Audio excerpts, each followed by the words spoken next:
Assalamualaikum warahmatullahi wabarakatuh. Di sini kalian sangat terbuka lebar untuk berdiskusi, baik menyampaikan gagasan, baik menyampaikan pertanyaan, baik menyampaikan apa yang perlu didiskusikan terkait dengan bagaimana sebenarnya menjadi seorang guru yang baik. Apa syarat-syarat yang harus dimiliki oleh seorang guru? Seperti apa langkah-langkahnya dan bagaimana cara mempraktikannya. Maka pada momentum ini nanti akan dibuka secara terbuka diskusi antara pemateri dengan audiens. Ayo kita sama-sama menyaksikan, sama-sama mencermati, yuk kita satukan suara, satukan keilmuan, satukan ide dan gagasan pada pertemuan ini. Inilah pengantar dari saya. Selanjutnya akan dilanjutkan oleh dua pemateri, kemudian satu moderator, kemudian akan dilanjutkan juga dengan diskusi. Setelah itu nanti ada paparan juga dari saya terkait kekurangan dan kelebihannya dalam diskusi ini. Apa yang perlu saya luruskan? Assalamualaikum warahmatullahi wabarakatuh. Waalaikumsalam warahmatullahi wabarakatuh. Halo teman-teman semua, apa kabar? Baik. Gimana kabarnya hari ini? Lagi pada puasa kan? Masih. Nah, kan ini kayak udah mau lebaran ya. Jadi persiapan apa nih yang udah kalian siapin? Apa udah ada yang beli baju lebaran? Apa gimana?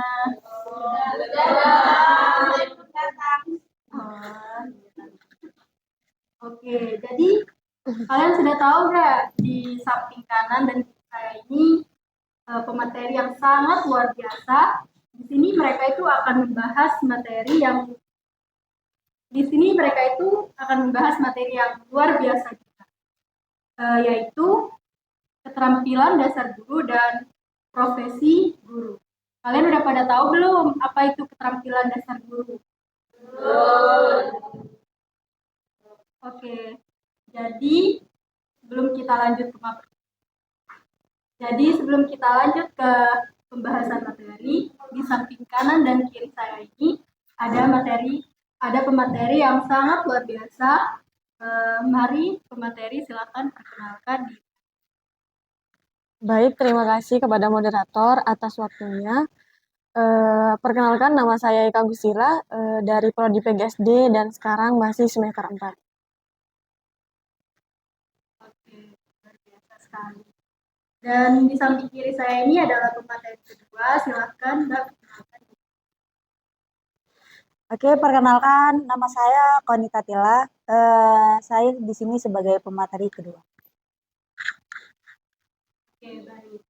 Jadi di materi pertama ini dia akan membahas keterampilan dasar guru. Sebelum kita lebih lanjut untuk mengetahui apa materi yang akan dipaparkan oleh pemateri pertama, mungkin dari kalian ada yang pernah membaca atau belajar tentang keterampilan dasar seorang guru? Belum. Jadi di sini pemateri pertama akan membawakan materi tersebut. Silahkan. Baik, terima kasih. Di sini bukan lebih kepada materi ya, tapi lebih diskusi saja. Maka yang saya sampaikan tidak banyak, yaitu berfokus pada keterampilan guru yang harus dimiliki. Nah, maka ketika seorang guru telah memiliki keterampilan, maka di situ guru dapat menerapkan proses-proses pembelajaran dengan baik dan lancar. Maka dengan adanya keterampilan ini diharapkan guru dapat mencetak siswa-siswinya yang bermanfaat bagi khususnya bagi bangsa Indonesia dan untuk kemajuan negara kita. Yang akan saya bahas mengenai keterampilan yaitu ada 8 poin, dan yang pertama yaitu tentang tanya jawab. Jadi keterampilan tanya jawab di dalam suatu kelas itu memang sangat dibutuhkan. Karena kenapa? Karena ketika seseorang guru hanya menjelaskan saja, tidak ada respon dari siswanya, maka pembelajaran tidak akan dikatakan berhasil ketika tidak memiliki respon dari siswanya. Maka, mengapa pentingnya adanya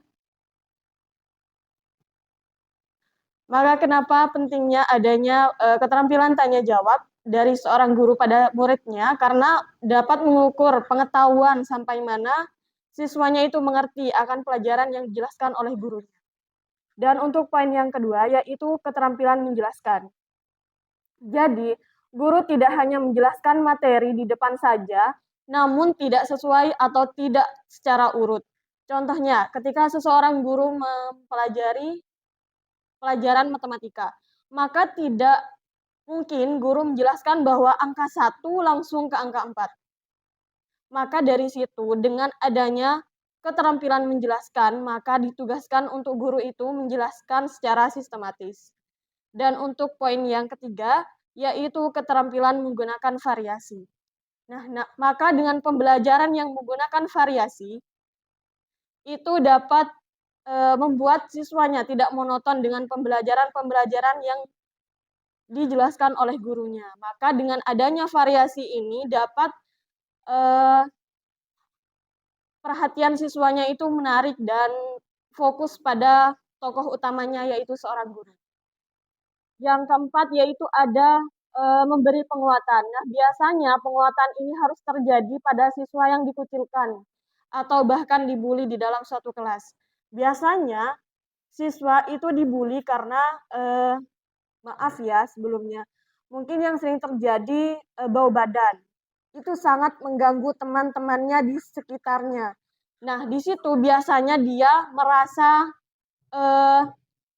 merasa berkecil hati karena dengan keterbatasannya itu. Jadi maka dengan adanya keterampilan penguatan ini, itu siswa akan bersemangat lagi untuk meningkatkan pembelajarannya di dalam kelas, kemungkinan dengan catatan dipisahkan atau agar tidak mengganggu siswa-siswa yang lain. Poin yang kelima yaitu keterampilan membuka dan menutup pembelajaran. Nah, maka dengan adanya penutupan dan pembukaan pembelajaran ini, menarik siswa untuk berfokus pada tokoh utamanya. Contohnya, ketika seorang guru masuk tiba-tiba kerjakan halaman 20, beranggapan seperti itu, maka siswanya itu tidak akan mendengarkan dan bahkan repot sendiri di bangkunya masing-masing. Namun, ketika seorang guru membuka pembelajaran dengan selamat pagi atau bahkan absen atau perhatian pada siswanya, entah itu disuruh duduk ataupun duduk secara rapi di bangkunya masing-masing, maka di situ guru telah menggunakan keterampilan membuka pembelajaran. Dan untuk penutup, itu biasanya digunakan untuk kesimpulan pembelajaran hari itu juga. Jadi, hari itu ada penutup atau kesimpulan yang dijelaskan oleh siswanya agar mengetahui sampai sejauh mana materi itu dipahami oleh siswanya. Dan untuk yang poin keenam, yaitu keterampilan mengajar kelompok kecil. Nah, guru itu bertugas untuk bukan memilah-milih, tapi mengelompokkan kelompok-kelompok kecil dari beberapa siswa yang ada di dalam kelas tersebut. Namun, seorang guru tidak diperkenankan untuk lepas tanggung jawab. Maksudnya di sini ketika sudah dibentuknya suatu kelompok, bukan berarti guru duduk diam dan tidak menjelaskan materi. Dan untuk yang poin ketujuh yaitu mengelola kelas dan bagaimana masalah-masalah yang ada di dalam kelas itu tidak timbul kembali pada saat kelas itu benar-benar sudah dikelola. Dan bahkan memang pengelolaan kelas itu sangat penting karena takutnya akan timbul-timbul masalah-masalah yang tidak diinginkan untuk keberlangsungan pembelajaran. Dan untuk poin ketujuh yaitu keterampilan membimbing diskusi kelompok. Maka dengan adanya kelompok tadi itu anak-anak memiliki kemampuan untuk berorganisasi atau bahkan untuk bertukar pendapat antara siswa satu dengan siswa yang lain sesuai dengan kelompoknya masing-masing. Menurut saya cukup untuk penjelasan mengenai keterampilan keterampilan dasar guru, dan saya kembalikan kepada moderator. Wah, tadi itu materi yang sangat luar biasa sekali yang sudah dibawakan oleh pemateri pertama ini. Oke, jadi kita akan lanjut di pemateri yang kedua, yaitu tentang profesi guru. Silahkan pemateri kedua, silahkan paparkan materi. Baik, sebenarnya saya itu akan menjelaskan tentang karakteristik guru profesional.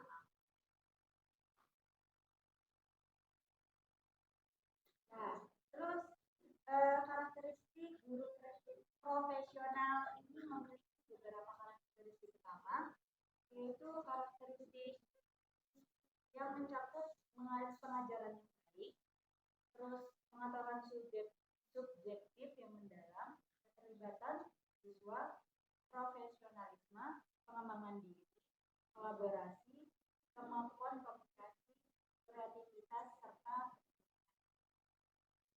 di sini karakteristik guru profesional itu terdiri ada beberapa bagian, tapi saya hanya mengambil 7 bagian. Yang pertama itu penguasaan materi. Nah, jadi seorang guru yang memiliki pengetahuan mendalam tentang mata pelajaran yang mereka ajarkan, penguasaan materi adalah kunci untuk menjadi pengajar yang efektif karena memungkinkan mereka untuk menyampaikan informasi dengan jelas dan memberikan pemahaman yang mendalam kepada para peserta. Terus yang kedua itu keterampilan pengajar. Keterampilan pengajar ini memiliki keterampilan pengajaran yang efektif, termasuk kemampuan untuk menyampaikan materi dengan jelas dan merancang strategi pembelajaran yang menarik. Keterampilan pengajaran yang mencakup kemampuan untuk menyampaikan materi dengan jelas, merancang. Yang kedua itu keterampilan pengajar. Keterampilan mengajar itu memiliki keterampilan pengajar yang efektif, termasuk kemampuan untuk menyampaikan materi dengan jelas dan merancang strategi pembelajaran yang menarik. Terus keterampilan pengajaran yang efektif ini mencakup kemampuan untuk menyampaikan materi dengan jelas, merancang strategi pembelajaran yang menarik, dan berinteraksi secara aktif dengan mahasiswa untuk menghasilkan pemahaman yang semaksimal mungkin. Terus yang ketiga ini komitmen terhadap siswa. Mereka ini berkomitmen untuk membantu setiap siswa mencapai potensinya dengan memahami kebutuhan dan gaya belajar. Komitmen terhadap siswa mencakup kesediaan untuk membantu setiap siswa yang mencapai potensinya dan memahami kebutuhan dengan gaya belajar setiap individu, serta memberikan dukungan dan bimbingan yang diperlukan oleh para peserta didik.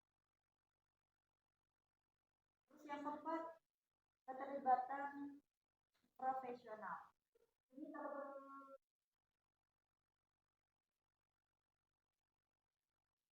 yang keempat ini keterlibatan profesional terlibat dalam pengembangan profesional yang berkelanjutan, seperti pelatihan tambahan, kolaborasi dengan rekan.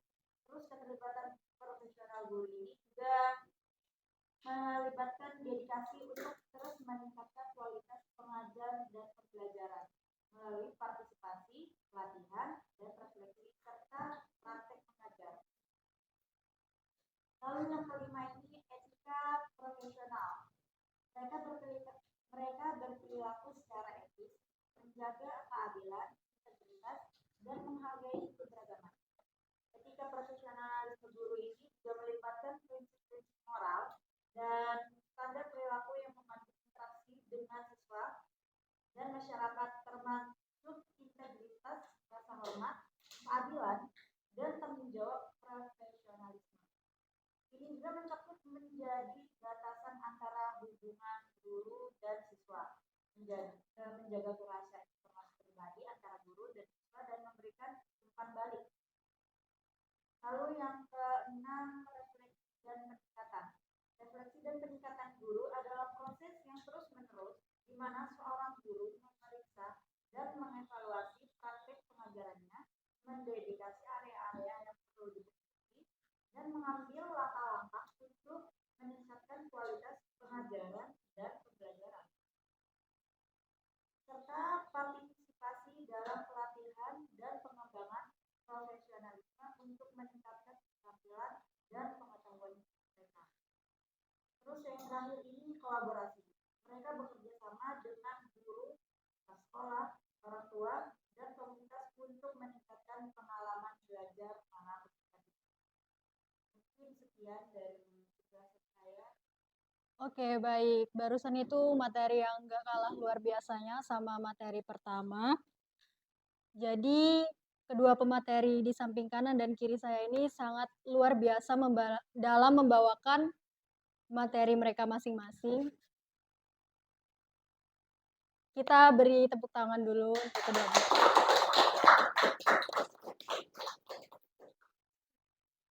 Oke, baik. Di sini saya selaku moderator akan memberi kesempatan untuk para audiens. Jika ada yang tidak mengerti, silakan bertanya kepada pemateri pertama atau pemateri kedua. Silakan.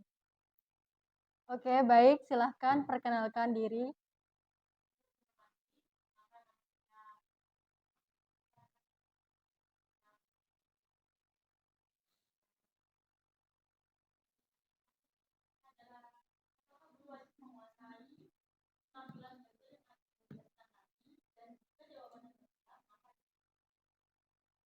Baik, terima kasih. Mohon izin moderator.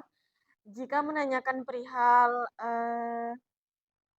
wajib atau tidak, itu tergantung tujuan dari gurunya tersebut. Jika gurunya tersebut itu memiliki tujuan untuk memberhasilkan siswanya, maka untuk keterampilan ini wajib untuk diketahui oleh seorang guru.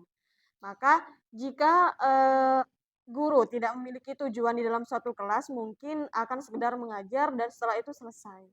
Namun ketika guru memiliki tujuan di dalam suatu kelas, maka dia akan menerapkan keterampilan-keterampilan yang ada pada profesi keguruan. Oke, barusan itu jawaban yang sangat luar biasa. Gimana audiens? Apakah ada sanggahan atau gimana?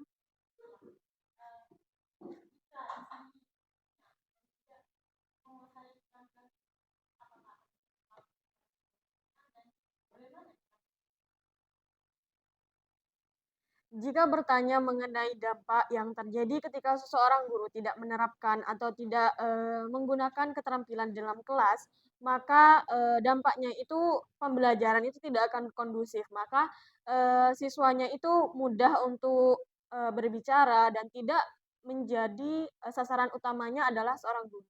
Maka siswanya itu akan rame sendiri di dalam kelas dan bahkan ketika guru menggunakan keterampilan bertanya kepada siswanya itu tidak paham karena memang siswanya itu tidak diperkenalkan dengan pembuka atau penutup tadi yang ada di keterampilan. Nah, jika Anda menanyakan bagaimana cara mengatasinya, yaitu dengan cukup mudah, yaitu dengan menerapkan keterampilan-keterampilan yang ada yang tadi saya jelaskan, yaitu ada 7 poin. Jadi itu memang harus bisa diterapkan di dalam satu kelas untuk kondusifnya suatu pembelajaran.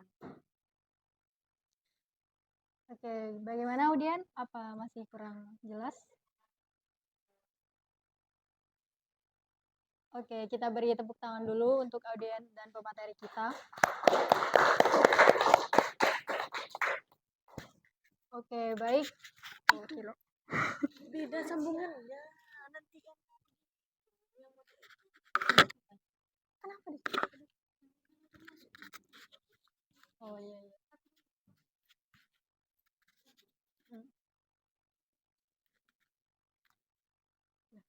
Tadi tukar sama lagi.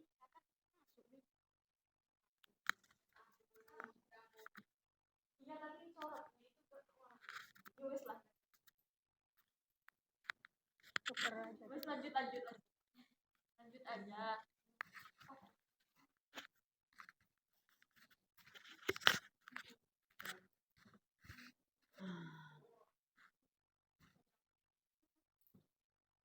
Iya. Nyoba Beb. Astagfirullah. Sorry guys. Visual. Iya.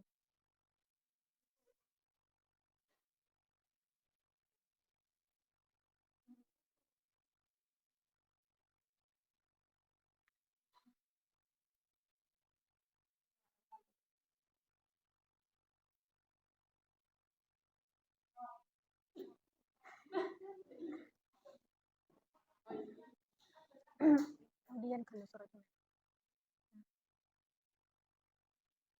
Oke, baik dari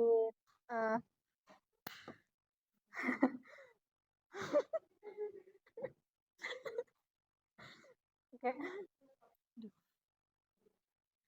Oke, baik. Silahkan untuk pemateri kedua, apakah audien ingin bertanya atau ada yang tidak dimengerti? Silahkan acungkan tangan terlebih dahulu. Baik, silahkan perkenalkan diri terlebih dahulu.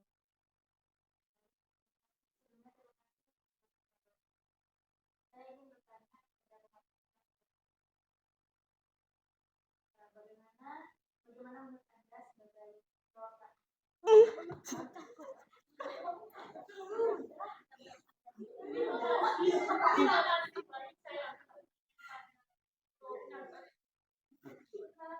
Apa aja yang dicolok, Lel? Ayo Rafa.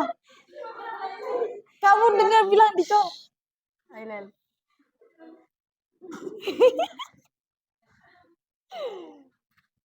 Dicolok. Perkenalan, Lel. Cendin aku. Atur nafas. sebelumnya terima kasih kepada moderator. Perkenalkan nama saya Lili Nurhida dari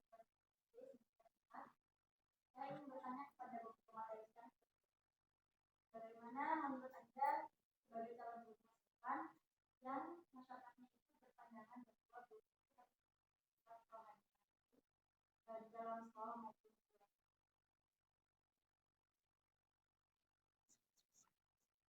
Oke, baik. Silahkan pemateri kedua, silahkan menjawab pertanyaan dari audiens. Baik. Untuk bagaimana menurut pandangan saya? Kalau untuk saya pribadi itu harus sih emang Kak. Soalnya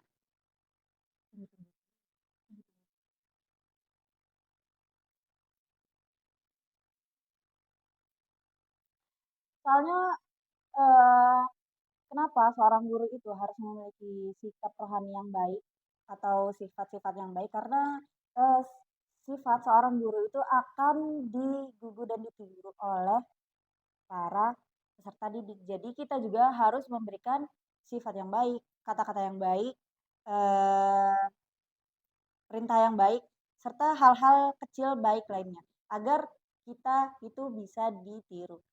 Jangankan kita baik, kita baik apa? Jangankan buruk, kita baik aja masih tetap salah di mata masyarakat. Apalagi kalau kita banyak orangnya. Jadi kita mungkin ya udah kita aja. Nggak mau panjang-panjang. Oke, jawaban yang luar biasa yang sudah Nita. Iya. Iya. Oke, jawaban yang luar biasa yang sudah dipaparkan oleh pemateri kedua. Bagaimana audiens? Apa ada yang perlu disanggah atau bagaimana?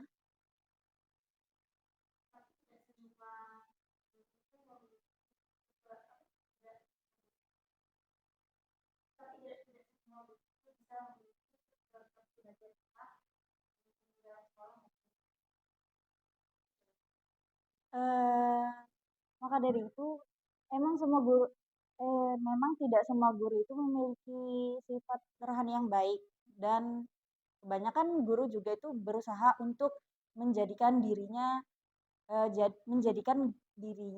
guru yang baik dengan cara mungkin entah itu sudah belajar dari pengalaman hidupnya atau dia emang sudah taat pada aturan-aturan yang ada, norma-norma yang ada. Jadi kalau misalnya ada beberapa guru yang tidak baik dalam tanda kutip ya, Mungkin dia pas ngajar dia hijaban, terus di luar sekolah dia tidak memakai hijab. Mungkin kan itu ada pandangan-pandangan masyarakat yang menganggap dia tuh buruk. Ah, ini gurunya nggak baik. Kenapa dia di sekolah memakai jilbab, mengajarkan gini-gini, maka siswa itu harus mewajibkan pakai jilbab, sedangkan gurunya tidak hijaban gitu kan. Kalau untuk itunya mungkin gurunya yang masih belum taat ke agamanya sendiri ya. Oke, baik. Gimana audien? Apakah ada yang perlu dipertanyakan kembali? Oke, kita beri tepuk tangan untuk kedua pemateri kita. Apa ya, Bu?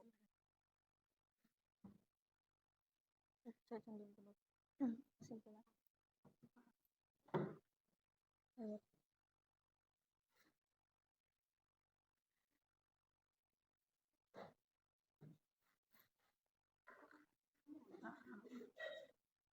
Belok apa bahasa? Itu kapan?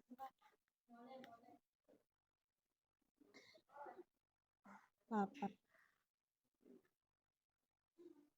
Jadi kesimpulannya adalah menjadi seorang guru itu tidak mudah.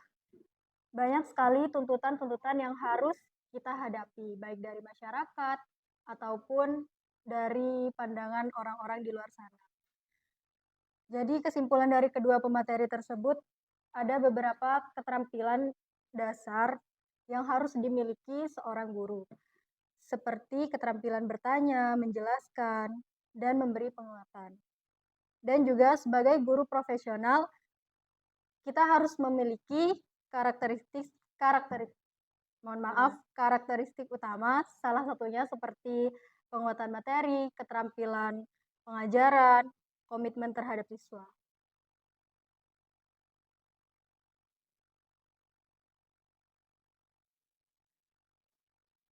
Sekian dari saya selaku moderator. Jika ada salah kata, mohon maaf. Selebihnya, Bu. Iya, tidak lepas. Saya ingin memberikan statement gitu loh. Baik, terima kasih kepada kedua pemateri dan audiens. Sekian dari saya selaku moderator. Jika ada salah kata, mohon maaf. Itu sepenuhnya kesalahan dari saya. Sekian dari saya. Wassalamualaikum warahmatullahi wabarakatuh. Waalaikumsalam warahmatullahi wabarakatuh.